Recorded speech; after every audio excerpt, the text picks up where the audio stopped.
Yo, pag-usapan naman natin ngayon yung jungler Tamus. Ilang beses na din tong nakita sa MPL at kung nagtataka ka kung bakit na-open na naman yung idea na to, dahil yan sa buff na nakuha ni Tamus, kung saan natitrigger na ng basic attack yung Gush of Lava. At hindi lang yan kasi mas pinatulin din yung activation nito. Ibig sabihin lang nito, mas tumulin din yung jungler clear time niya, lalong-lalo na kung sasamahan mo pa siya ng jungle emblem. To the point na kaya niya nang makipagsabayan sa clear time ni Baxia at Karina. Kung hindi pala kayo pamilyar sa mga nangyaring update, i-check nyo na lang tong analysis kong to. Ngayon, bago natin pag-aralan yung jungler Tamus, gusto ko lang kayong bigyan ng brief introduction sa match na i-analyze natin ngayon. Dahil katatapos lang ng MPL PH at SEA Games, naisipan kong sumilip sa mga third-party tournament tulad ng MLBB Supremo League ng Grind Sky. Ang interesting dito, yung i-analyze nating team ngayon which is yung Cerebrum Esports. Pang 10 championship title na nila to sa mga third-party tournament. At imagine, sa loob lang to ng 4 na buwan kaya hindi imposibleng makita natin sila sa MPL Season 10. Ngayon, punta na tayo sa match. Sa Purple Take pa lang, makikita nyo na kagad kung gaano katulim mag-clear ng jungle si Tamus. Take note lang din natin yung ginawa ni Bien dito. Bago lumabas yung Purple, sa 22 seconds binato niya na kagad yung carrot niya. Tapos pinabalik niya to ng 23. Dahil dito, naka-ready na din yung enhanced basic attack ni Tamus at sakto din sa cooldown ng skill 1 na 2 seconds yung paglabas ng Purple buff, which is sa 25. Kaya paglabas ng purple buff, enhanced basic attack, skill 1, kuha ng carrot, enhanced basic attack. Tignan nyo dito, 32 seconds pa lang ang laki na kagad ng pagitan niya doon sa jungler ng kalaban. Feeling ko kaya nga to ng 35 seconds clear kung hindi lang siya nagkamali ng tansya dito. At sa tuloy ng clear ni Tamus dahil hindi pa nagre-respond yung Lito, naharas niya pa yung savior sa mid lane. Ang kagandahan dito, na-force niya din yung flicker nito. Take note din natin dito na bago niya kunin yung Lito, sinilip niya muna kung tapos na bang mag-purple yung Kufra para may information na kagad sila, at dahil hindi magko-contest yung Kufra, hindi na rin siya gagamit ng retreat kasi balak niya pang mag-invade. Well, yun naman kasi yung strength ng jungle Tamus. I-outspeed ka talaga niya pagdating sa jungle clear, kaya ang role niya talaga dito ay gutumin sa jungle monster yung jungler ng kalaban. Tignan nyo dito, dediretso kagad sana siya sa Lizard kaso naispatan niya na nandun din yung Kufra. Kaya ang ginawa niya, nag-skill 2 retry siya. Diba, sulit yung pag-preserve niya sa retry niya. Tignan nyo, level 3 na siya samantalang yung Kufra, level 2 pa lang. Ganto lang yung mangyayari sa whole game, uubusin talaga ni Tamus yung jungle monster ni Kufra. Dito tignan nyo, 12 seconds na lang lalabas na yung turtle. Pero confident si Tamus na matulin yung clear time niya kaya kinuha niya pa yung lizard. Madalas din nating makikita na ibabato ni Tamus yung carrot niya kung saan saan. Mas matuling kasi yung pagtakbo ni Tamus pag di niya hawak yung carrot niya. At dahil din dito, kaya mas matulin siyang nakaikot sa mapa. Tignan nyo, mauuna pa nga siyang pumesto sa turtle. But again, pag naaspatan ka ng shotgun, the flicker shotgun combo na na-invento ng mga players. Ang ganda sana ng plano ng Kufra. Pinang-bebait lang nila yung turtle kasi yung Tamus talaga yung main target nila dito. Kaso, ang galing din ng Tamus kasi ita-timing ni Tamus yung skill 2 niya sa talon ni Kufra, at dahil hindi tumama yung Tyrant's Revenge, napalayo si Kufra sa turtle at masisecure na to ni Tamus. Mapapatay din si Kufra dito kaya para makapitalize yung opportunity na to, tignan nyo, mag-i-invade kagad yung Tamus.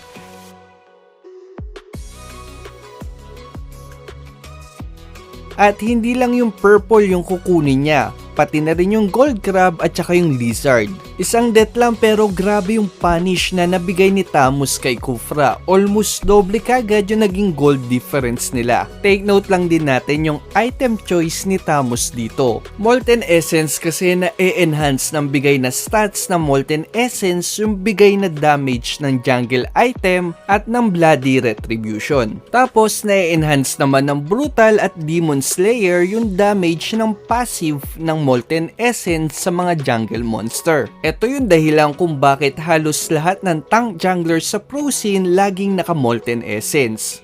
Pagtapos nito, dahil naubos niya na yung jungle sa top side ni Kufra, mag-clear na siya ng jungle niya from top pababa kasi nasa bot din yung turtle. Dahil medyo matagal pa bago mag-respawn yung turtle, kaya ang call nila dito kung hindi nila mapapatay yung tao sa bot, at least mabawasan nila o mapauwi nila para lumamang kagad sila sa tao sa turtle clash. Dahil naman sa tuli ng clear at pagnanakaw ng jungle ni Tamus, tignan nyo, 2 level kagad yung ahead niya sa gold laner ng kalaban. Kaya hindi ito magdadalawang isip na pasukin yan sa tore. At dahil napauwi nila to, pwede na silang mag gold plate.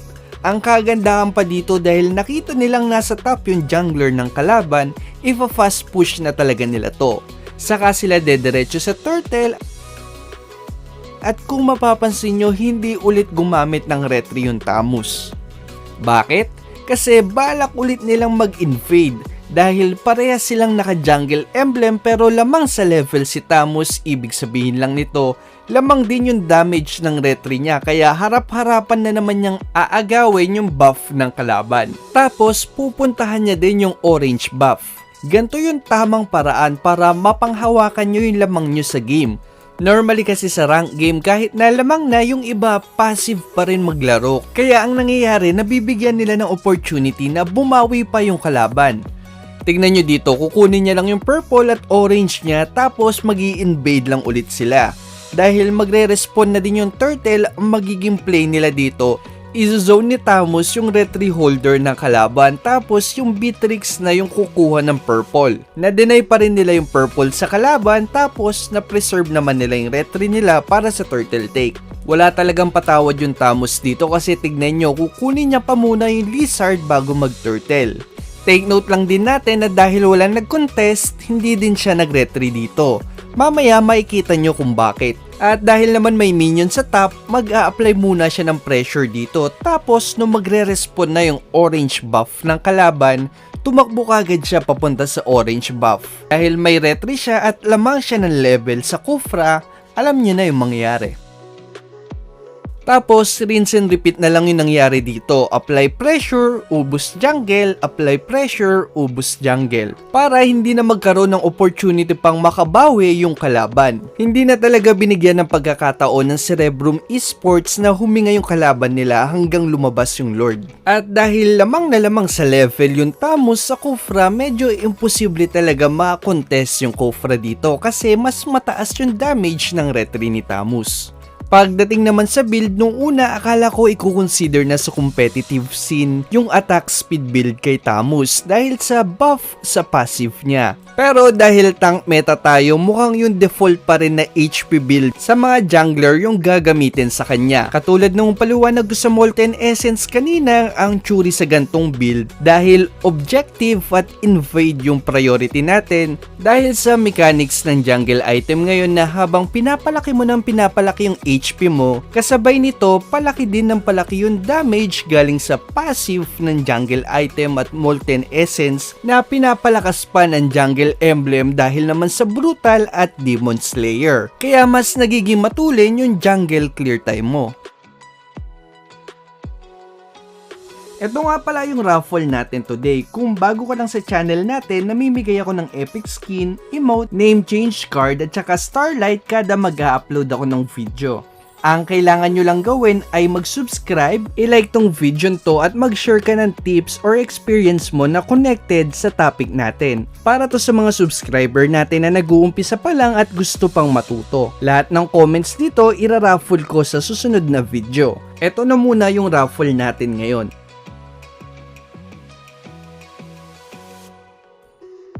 Ang mapapanalunan mo ay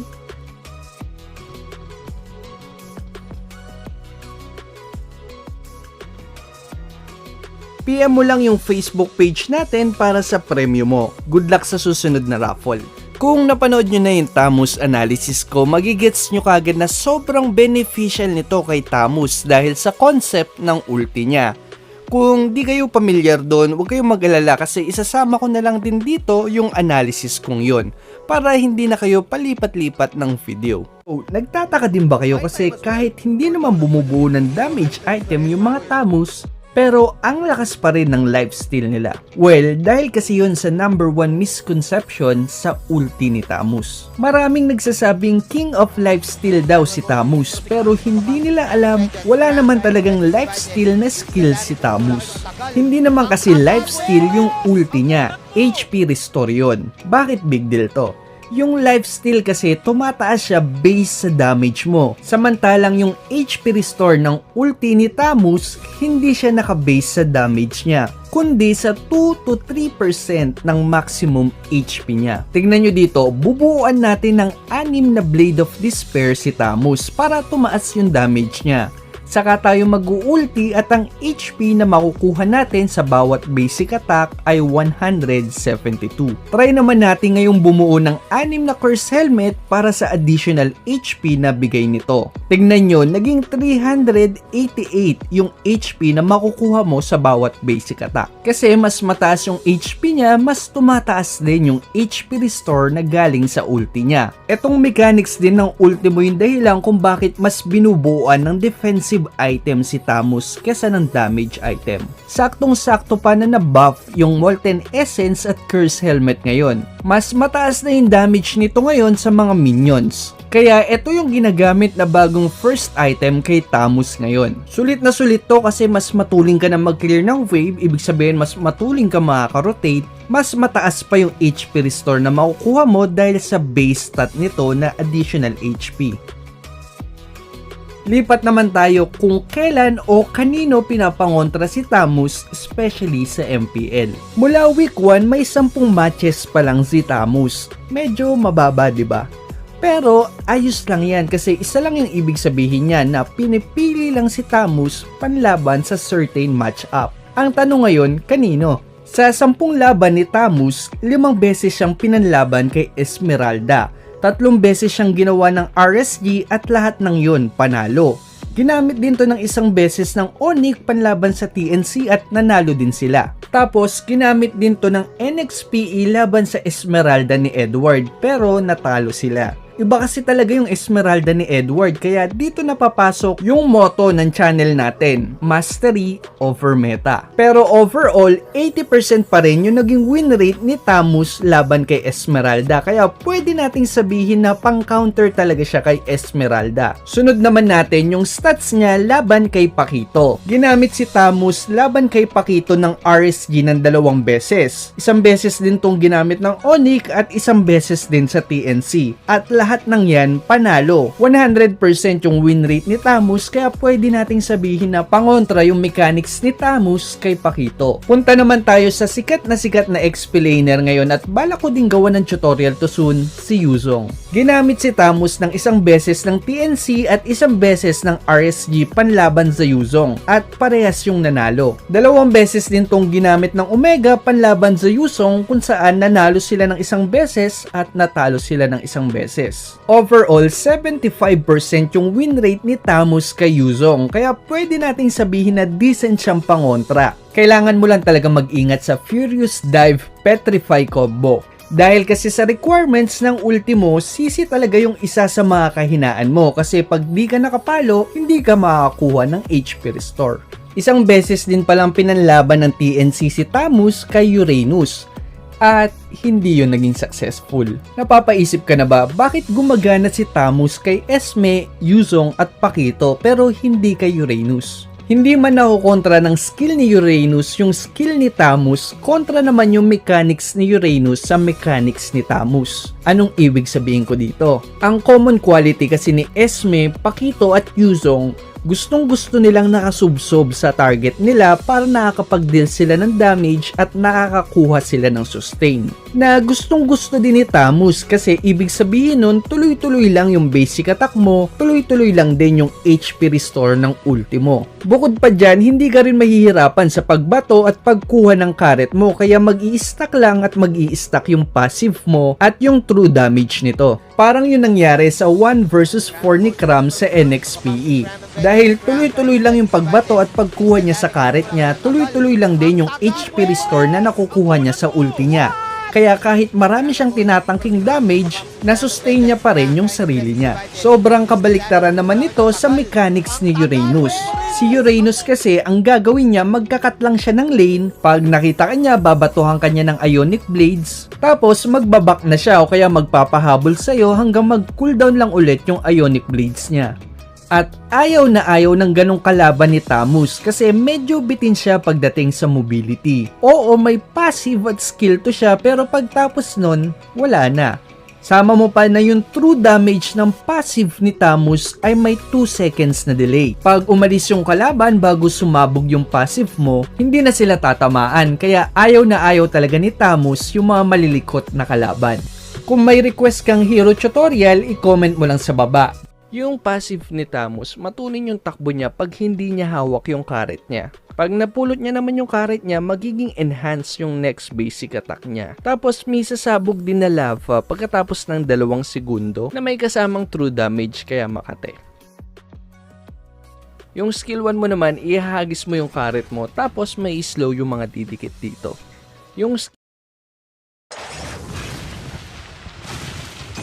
skill 2 mo, dash siya na may kasamang slow kung saan ka babaksak. Tapos babalik din sa yung karet mo kung hindi mo to hawak at mananakback yung mga herong dadaanan nito. Magandang gamitin to pagka aksidente mong naiba to sa maling lugar yung karet mo.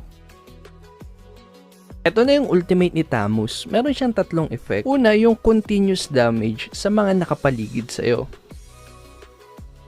Pangalawa, tataas din yung attack speed mo. At pangatlo, hindi ka magkakaroon ng lifesteal pag naka-ultimate ka. HP restore yung binibigay ng ultimate mo na equal sa 2% ng HP mo kada normal attack mo.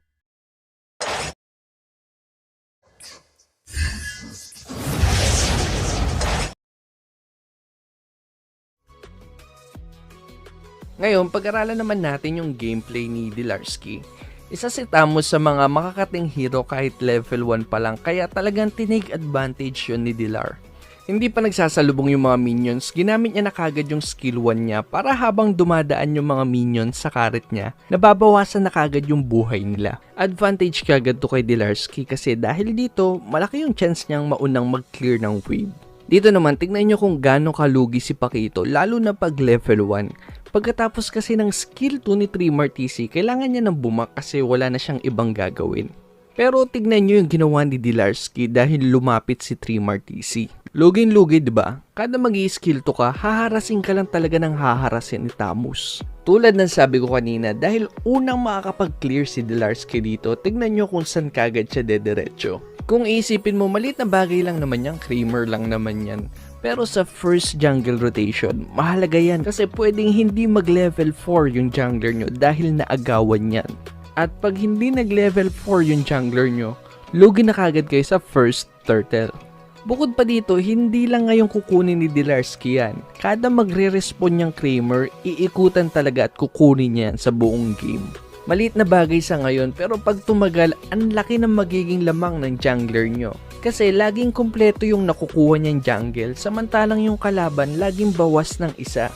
Napuna ko din na para matake advantage yung passive ni Tamus, laging binabato ni Dilarsky yung karet niya kung saan-saan para sa additional movement speed at saka mas madali siya makakaikot sa mapa. Ginagamit niya din yung skill 1 niya pang check ng bush. Lagi din prina-priority ni Dilarsky yung advance na pag-clear ng wave para kahit iwan niya yung lane niya para bumack up sa clash o kumuha ng objective, nagbibigay pa rin ng pressure sa lane yung mga minions nila. Parang dito, dahil advance siyang nag-clear ng wave, habang nagte-turtle sila Kyrie, pumesto na kagad si Dilarsky at si Bimo para i-zone yung mga kalaban na magta-try mag-contest ng turtle. Pero bukod doon, nakadagdag din sa iisipin ng mga kalaban yung minion wave na nagpupush naman sa bot. Kung iisipin mo, ang trabaho lang talaga ni Dilarsky dito ay yung pag-limit sa resources na makukuha ng jungler ng kalaban, tapos mag-clear sa bot at hayaang magbigay ng pressure yung mga minions habang nagzo-zone lang siya ng kalaban. Pagdating naman sa combo, technically, ang kailangan nyo lang gawin ay ihagis at damputin yung karet nyo. Pero para ma-take advantage nyo yung passive at yung cooldown reset ng skill 2 nyo, ang magandang gawin dito ay mag first skill muna kayo tapos damputin nyo yung karet. Pag damput nyo, wag muna kayo magbe-basic attack kasi matagal naman yung duration ng passive nyo. Hintayin nyo muna mag-cooldown yung skill 1 nyo. Pagka cooldown na, saka mag-basic attack, skill 1, skill 2 para mapunta sa yung karet at mag-reset yung skill 1 mo, tapos basic attack, skill 1, dampot ng karet, tapos basic attack ulit. Dahil sa gantong combo, 3 beses nyong matitrigger yung passive nyo.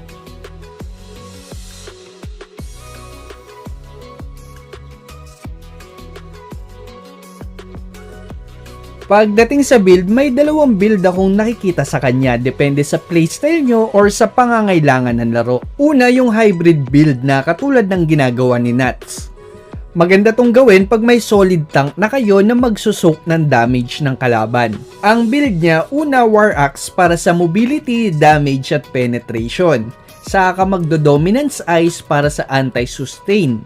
Tapos isang defensive item depende sa pangangailangan nyo. Saka na ngayon mag-Malefic Roar para sa penetration at saka saktong-sakto lang yan. Kasi malamang ngayon may defensive item na yung mga kalaban. Tapos defensive item ulit yung last item depende sa pangangailangan mo. Yung isang build naman pang pseudo tank. Bagay na bagay to sa rank game lalo na pag walang gustong mag-tank sa team nyo. Ang gagawin nyo lang ay magmo-molten essence muna kayo para mapatulin yung wave clear nyo. Saka kayo magdo-dominance ice kasi puro sustain hero naman yung mga kalaban nyo sa XP lane. Kaya malaking tulong yung mabibigay nitong anti-sustain lalong-lalo na sa laning phase. Saka na kayo ngayong bubuo ng Bloodlust Axe para sa additional sustain. Nagpapatong kasi yung ultimo at yung spell vamp pag binato at kinuha mo yung skill 1 mo. Kaya napakalaking tulong nito sa sustain. Tapos yung natitirang slot puro defensive item na depende sa pangangailangan mo.